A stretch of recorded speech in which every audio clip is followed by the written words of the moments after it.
क्योंकि ये घड़ी पहर का काम थोड़ी देर में निर्णय हो जाता है, कौन जीता कौन हारा, कौन मरा कौन जिया।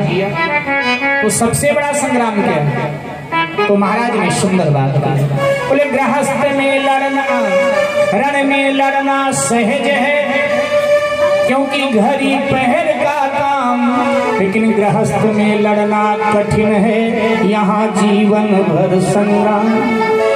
और ये यथार्थ है, यहाँ जीवन भर संग्राम। थोड़ा संभले, गृहस्थ बंधन हुआ, पत्नी के भरण पोषण की जिम्मेदारी तो हुई, संतान हुए, उनको पढ़ाना है, लिखाना है, योग्य बनाना है, फिर आगे चलकर कैसे बनते हैं उसकी चिंता, माना सारे जीवन चिंता चिंता चिंता चिंता चिंता। तो गृहस्थ को तो पूरे जीवन लड़ना पड़ा, और जो गृहस्थ जीवन में सफल हो गया मानो उसने संसार पर विजय पा लिया। जिसका साफल्य गृहस्थ जीवन हो गया, साफल्य किसी किसी का होगा। तो बंधन ये ऐसा लड्डू है गृहस्थ कि गृहस्थ रूपी लड्डू, ये विवाह रूपी लड्डू जो खाता है वो भी पछताता है, और जो नहीं खाता है वो भी पछताता है। एक घटना मुझे याद आई, एक साहब का विवाह हो गया, बड़े आदमी थे, थोड़ा पूंजीपति थे, विवाह हुआ, पत्नी आई, पत्नी से बहुत प्रेम करते थे, घर में रहे तो आगे पीछे, अब काम पर जाए तो वहां भी सारा दिन मोबाइल में फोटो देखें और सारा बातचीत। आज जब लौट कर आए तो पत्नी ने कहा कि सुनो, पढ़ी लिखी पत्नी, बड़े लोग तो बड़े लोग होते, पत्नी ने कहा सुनो, हमारे नैहर में मायके में मुंडन है भतीजे की, परसों कल जाना है। उसने कहा जरूरी काम है, हम तो जा ही नहीं, तो आप मत जाइए। तो यहाँ से जो ट्रेन जाती है, गांव रेलवे स्टेशन के नजदीक था, विकसित क्षेत्र था, पिछड़ा क्षेत्र नहीं था। तो कहा कि ट्रेन पे हमें बिठा देना और मैं अपने गांव उतरूंगा। तो पति रोने लगा बेचारा, अब जब ज्यादा प्यार करेगा तो रोएगा, तो आंसू पति रोने लगा। लेकिन यहाँ मथुरा बाजार का नहीं था, मथुरा वाले थोड़ा रोते हैं, ये तो सख्त हृदय के, कोमल हृदय का था बेचारा। अब कोमल हृदय वाले तो रो पड़ते हैं, तो वो रोता रहा रात में। पत्नी ने कहा क्यों रोते हो? मैं वहां घर बनाने जा रही हूँ। अरे परसों मुंडन हो जाएगा, अगले दिन आ जा। बोला नहीं, तू चली जाती है तो कुछ अच्छा नहीं लगता,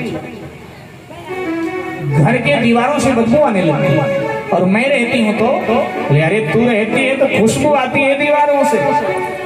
उसने कहा जो भी, मैं तो जाऊंगी। और रोते रोते रात बीत गई, सुबह जल्दी जल्दी तैयार हुई और उसने अटैची वटैची पकड़ाया, बोली जल्दी चलो नहीं तो ट्रेन निकल जाएगी। आ गया रेलवे स्टेशन पर, अनाउंस हुआ कि ट्रेन 20 मिनट बाद आएगी। तो खड़ा खड़ा पत्नी का मुंह देखकर रोए जाए सर। पत्नी ने कहा बिल्कुल निर्लज्ज हो, जो आते हैं तुम्हारी तरफ देखते हैं, रो रहे हो, ये लो पर्स से रुमाल निकाल के, ये लो मुंह साफ करो। अब पत्नी की रुमाल जैसे आंखों से लगाया, हो इतना प्यार उमड़ के आया कि भपक के रो पड़ा, सारी रुमाल एकदम गीली कर दिया।